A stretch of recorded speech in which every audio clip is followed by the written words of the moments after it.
Welcome to the Cash Flow Legends podcast with your hosts Nate, Brandon, and Brock. Remember, our insights are not direct financial advice, so consult with your financial team before making any decisions based on the topics discussed in this show. All right, welcome back to Cash Flow Legends. We are stoked to be here today. I've got Nate and Brock, and we are talking about something that you hear all over the internet, all over TikTok, all over whatever social media platform that you follow about debt. Sometimes you'll hear somebody maybe mention good debt. Sometimes you'll hear somebody maybe mention bad debt.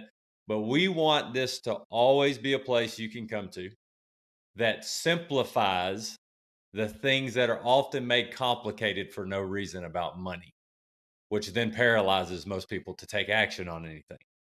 So, in a very simple breakdown, Brock, tell us how you describe good debt and how you describe bad debt. Yeah, so very simply, good debt is long pay periods, low interest, and it's deductible. Okay. Most of that is very easy to understand. Now, I will say, if you are a business owner, sometimes we do lump some other things in there, like car notes, because sometimes we can have them perform better for us as a business owner. Bad debt, short pay periods, high interest, and it's not deductible. Okay. Those are things like credit cards. Now, you say deductible. Let's imagine that Brandon's a kindergarten student and he wants to understand what that means in the realm of finances. What does that mean? In case somebody's never really thought through that before on either side. Great question. What that means is you can deduct a portion of that off of the taxes that you pay later in the year. So it allows you to keep more of your money. That's correct. Okay. So when we hear good debt versus bad debt, I really want to circle that versus visually, like a competition. All of us love sports in some way, shape, or form, but you can take any competition you want to think about. Nate, talk us through some times where you see good debt competing versus bad debt and how that normally plays out in your day-to-day conversations. Well, so I had a buddy of mine reach out this past week who's a police officer. And he said, man, I don't know anything about money. I know that I don't understand the stock market or anything like that. I've been listening to your podcast and I feel like y'all are just speaking Spanish to me. So I was like, okay. I said, well, let's have some conversations because we can really simplify things and kind of meet you where you're at. So somebody was just listening, trying to figure out at a very basic level. When I'm having conversations with people about good debt and bad debt, good debt is going to ultimately going to put money in your pocket. It's going to create a net positive outcome. Bad debt's going to take money out of your pocket. And the distinction in most personal finance conversations that are out there, there's not much of a distinction between good debt and bad debt. I think about Dave Ramsey as an example. He doesn't talk about good debt. He just talks about debt is bad. And if you had no financial background, no financial knowledge whatsoever, and the only thing that you could do is stay out of debt, that's better than most things. But the reality is, once you start taking those steps and understanding that you can be much more efficient with the money that's flowing through your life and use debt to your advantage, that's when it becomes really powerful. The process and the concept that we teach about infinite banking and about using whole life insurance as an example is showing someone how to properly apply the principle of leverage in their life by creating an environment that they have a level of control over. Yesterday, I got to have breakfast with one of our members who was a friend long before he became a member of ULC. He sat down so excited. So this is a really cool story. So we're sitting there, we're having breakfast. I told him to bring his list of questions. He and his wife have their first whole life policy. They're really stoked about that. They've got their max insurability locked in. He spent 2 to 3 years really trying to wrap his brain around reading Becoming Your Own Banker, and he would ebb and flow in and out. And I would just meet him wherever he was at because we've had good mentors. They said, meet them where they're at. And so he finally started. He's also listened to all of our podcasts. So he had a baseline. And so he sits down and he says, now, this is going to surprise you. He said, but I've already listened to all your podcasts. And I listened to the book that Brock recommended about real estate. That is, I think, he heard a recommendation. I think it was from a Kim Butler book, maybe. Mm-hmm. Okay. And he said, my brain is on. Now, this is a very low-key guy. he don't get excited about much. He's about as steady as they come, and I can see the excitement on his face, which is really cool.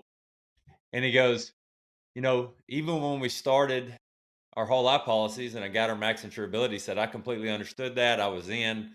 He said, but after listening to that book, I now recognize that I can start creating good debt to start getting me where I want to go faster than what I thought I had to wait on, because he is already able to delay gratification. He's always been good at saving cash, and he's hardly ever had any debt. But he talked to me about the the hurdle, if you will, of getting over to the other side of, okay, now I'm going to possibly take on good debt and what that looks like. But here's the key piece. What did that book cost him on Audible or wherever he got it? 10, 15 bucks, maybe. The cool thing about that is the impact it's had on him in such a short period of time because of the other information that he had chosen to learn about and get connected with us and begin to implement. So now he's going, and guys, you hear this all the time. Now he's going, I really think I should have expanded my system to a little bit bigger system earlier. And I'm like, that's okay. That means you're putting in the time and the energy and effort to understand this. And I'm here as your coach to encourage you or help reshape a thought if you're not sure on something. So that's a real life example. But here was the piece that I want to hear you guys comment on and think about. How crippling can bad debt be, or the psychology behind not understanding the difference between the two in somebody's lifetime? It can be extremely crippling, especially with those people who may be doctors. I mean, some of them, they'll come out of school, dentists, doctors, any type, somebody in the medical field. I've seen people come out of there with $400,000 of student debt. Like it can get pretty bad pretty quick. And if you don't know how to separate yourself from the math and economics, it can drown you out pretty quickly. Yeah, I've heard stories about people who, went in hundred thousands of dollars in debt for degrees that, they might only make 40, 50 grand a year. And the chances of them actually paying that off are like just almost non-existent. And, when you see situations like that, you think, did they not like sit down and do the math, or were they just content to say, I'm just going to be in debt the rest of my life? And this is what I've chosen to do, and I'm just going to be in debt the rest of my life. So this is just part of life. We come across people like that who have six figures of student loan debt from time to time, and it's always a regret. Sometimes maybe not in the beginning, but at some point they express the regret of, man, I wish I would have done things a little bit different. That's one of the beauties of what we get to do daily. And I want this to really come across if you're listening to this or watching this. We want to always meet you where you're at. And we always want to be sure that you understand, that we understand that we're doing the best that we can to get clarity on what the next best step is. When we know that, then it's in your court to decide, I'm comfortable with the decisions I'm making, the results they're creating, and I'm going to stay here. Or I'm going to start like that member I got to have breakfast with yesterday. I'm going to start doing things different. And in his case, he can't unsee what he's begun to see. Like it will shape the rest of his life. I can see it. He's got 3, 4, 500 grand in a retirement account. I'm not saying he should or shouldn't keep it there, but in his mind, he's like starting to think, if my ultimate goal is to replace my expenses in my life and living with assets that will do that forever and allow me to keep more of my money, he's really starting to think that might be a good jumping point or jump start. And his next question was, if I do that, is there a way that we can really mitigate the tax hit? And then he starts talking about why he's frustrated with why there's even a tax hit there and why he's been having to put his money there. I'm not leading any of this conversation. He's leading it all. I'm just listening. And when we got done with breakfast, I said, welcome to my world, because this is how my brain works and how we get to hang out with people who think the same way. So let's talk about the psychology a little bit more in regard to debt in general. And I would say that if most of the most well-known talking heads out there talk about getting out of debt, we have to use the Pareto principle and imagine that at least 80% of the population is in debt, which means that's where the best marketing opportunity is, because 80% or more people need help with getting out of debt. So if we think about that, where does debt come from? And this is really going to tie into how easy our world has made it to unconsciously spend money. So, one thing that jumps into my mind is instant gratification and where debt comes from normally. You guys want to expand on that a little bit and how, we talked about student loans and in the grand scheme of getting a loan to go to school, I think with some thought that could be thought through. Okay. But what about just instant gratification? What do y'all think? Or expand on that. Yeah, so in just to touch on like your point there about the student loans, like it's some people they may not regret it. Like for me, I don't regret my student loan debt that I went out and got because I know that I personally can separate my mindset for why I did it. I could have easily stroked a check and paid the enormous amount of money that I did to go to Vanderbilt. I was wondering how much it cost, but I had a pretty good idea. But instead of doing that, what I did was I instead went and got an asset. So I know that that asset is going to outperform what the debt is going to grow to. And over time, for me personally, I know that if I finance that thing for as long as I can, I'm not worried about the interest that I paid. What I'm focusing on is the cash flow that's leaving my world every month. And if I can get that as small as possible, that means I have more resources, more cash flow in my world that I'm able to send to other assets that will eventually allow me to pay that off early if I want to, or have an asset pay that note, and I don't even have to think about it ever again, which I have done. My real estate basically pays for my $250 a month payment for my student loan debts over the next 30 years or whatever it is. And if at any point I'm just like, you know what? Yeah, I'm done. I'll just write the check and be done. But I don't think that answered your question, Brandon. What was the question? No, it did touch on it. It was really the idea of where Oh, does instant gratification. So, but then you get into the thought process of instant gratification, and I talk about this a lot because it's twofold, right? There's instant gratification of we want what we want now, and then there's the instant gratification piece of oh, we want to be wealthy now, and we're going to try all the get rich quick schemes we can to get rich now, right? And we don't have I'm going to use the word mental capacity. I don't think it's the right word, but we don't have the mental capacity or the disciplines to say, hey, I'm playing the long game here. I want to live a long life, so I'm going to play the long game.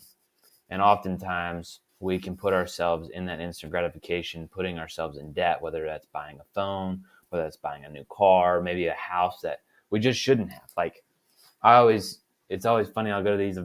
I'll talk to these young guys under the age of 30 that are making $1 million plus. And I look at their houses and I'm like, buddy, why did you get this big of a house? Like, what was the reasoning behind this? And a lot of times it was for the sole fact of because I needed a nice place to be so people could see it and it'd look nice and it would show my professionalism or my success. And to me, if you can step back and say, being young, it's cool. I could probably flash the things I need to flash a different way. But if I can build wealth behind the scenes that's invisible, that nobody really even knows about, one day, I promise, one day it becomes noticeable and you don't have to do anything about it. The microwave changed our culture.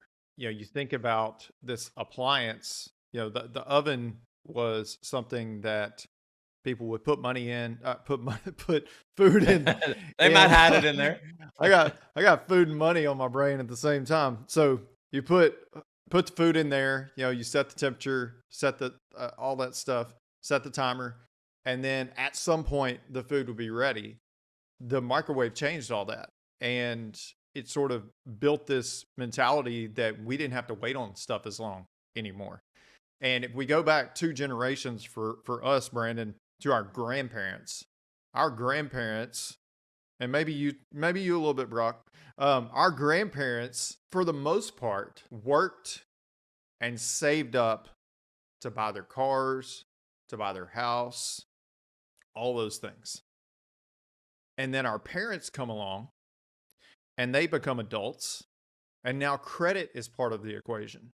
And now they can instantly have all the things that their parents took 20, 30 years to work towards and build up to have a house and have a car. They can have the exact same stuff their parents do, but now they're enslaved to the debt that comes along with that.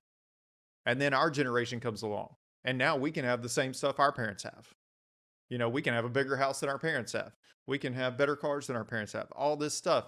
And it's because a bank looks at our income and says this is what they can afford, not what they should spend. I'm going to do my best to connect these. And if I butcher it, y'all just going to give me some grace. But when I was a middle school principal and I got to work with junior high kids daily, I came to this realization that one of the greatest things that we could do for them that would never happen because of how the education system's structured now is to have a daily routine that was 2 to 3 hours of like being on a farm where you showed up on time, you took care of other things, you checked to make sure they're okay, you checked to make sure that they were producing whatever was going to be feeding you, eggs, milk, you checked your crop to be sure that there were some vegetables because of the need for delayed gratification and a direct correlation between how consistent I'm willing to be and the results that occur from the consistency. So when I think about today, when you went from the oven to the microwave and you went from delayed gratification to pay for what you wanted to credit on the front side, all that really occurred is who was controlling the rules of the game and they got better at it. That's it. And they made it easier and easier and easier. And I've heard this week alone at least 5 times. Not because I said it, other people said it.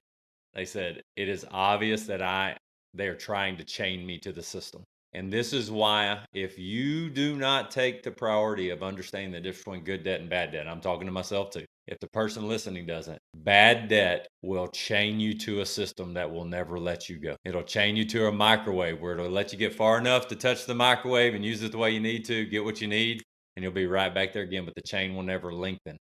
It'll get tighter. Okay. And it's heavy. And so, Brock, as you were walking through debt and the psychological side of this, bad debt carries a weight that cannot always be quantified in a way that's just tied to a number. It can affect behavior. It can affect the next decision and the next decision in a way that can literally just bring us to our knees and feel like we never can recover. And then when we get there, then I think a lot of times that's where the people goes, well, it just is what it is.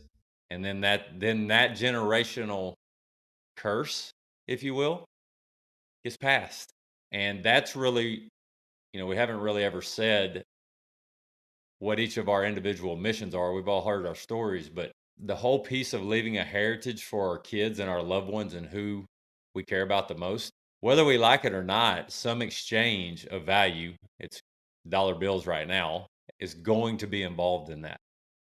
It'd be no different than if it was livestock, back in the biblical days.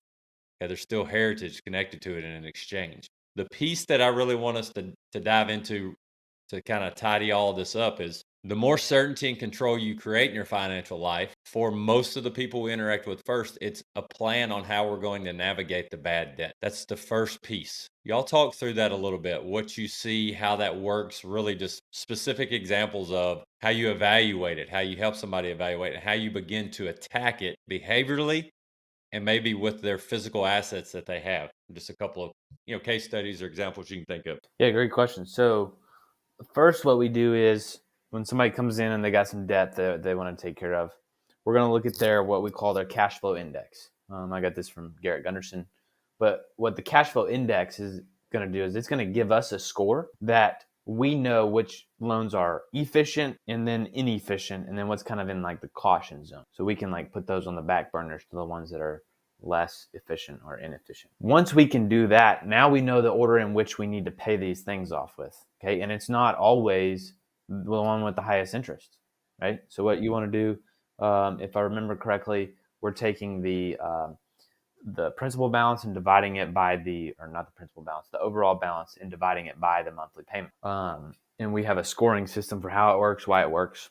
And once we have that, now we can take a standpoint of, all right, here's the ones that we need to pay off first. Then using our currents platform, we're able to now corral these dollars that we were sending to these monthly payments, pull them back in, corral them, so that we can now begin attacking the next debt. As we do this, we're able to look at other assets and think about, okay, well, where do we need to begin taking care taking care of some debts. And so one of the things that we talk about a lot is, let's say you do have a lot of debt, but you also have the money to pay it off with, okay? If you are that person, let's say you've got $15,000 in student loan debt and the monthly payment is $500 a month and you have $17,000 in the bank. Well, the question most people would think, oh, well, I just need to go invest this money so that, I'm getting ready for retirement. But if you take a step back and you think logically for a second, what is the rate of return that you would need to create on that $17,000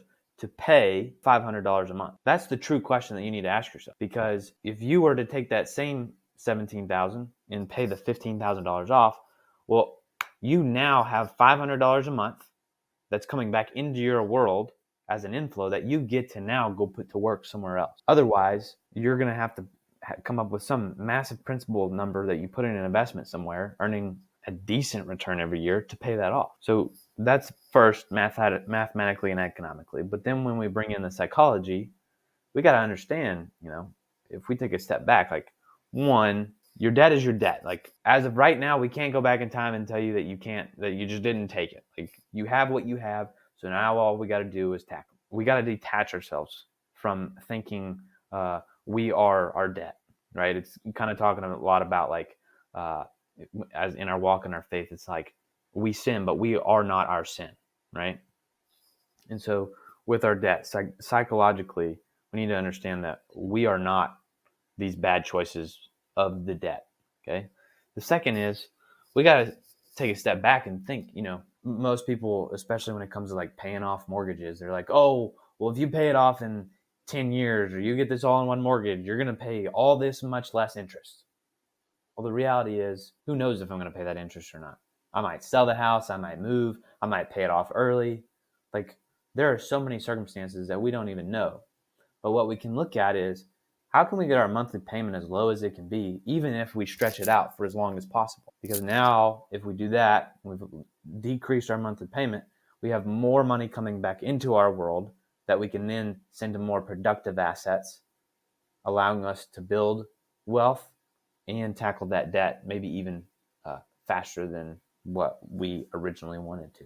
I really like the point you made about we are not our debt, and it's like anything else in our life. We're all going to make mistakes. The real question, as I was talking to somebody we all know yesterday, he said the real question is how quickly do you learn from it, and how quickly do you apply what you learn from it, and how quickly does that start getting the momentum going in the other direction? It's not that easy, but it's that simple. Because human nature has this tendency to want to just grovel in the bad decisions we made instead of going, what can I learn from this? Nate, you want to chime in on that real quick? It feels a lot like a lot of conversations we've had lately about this.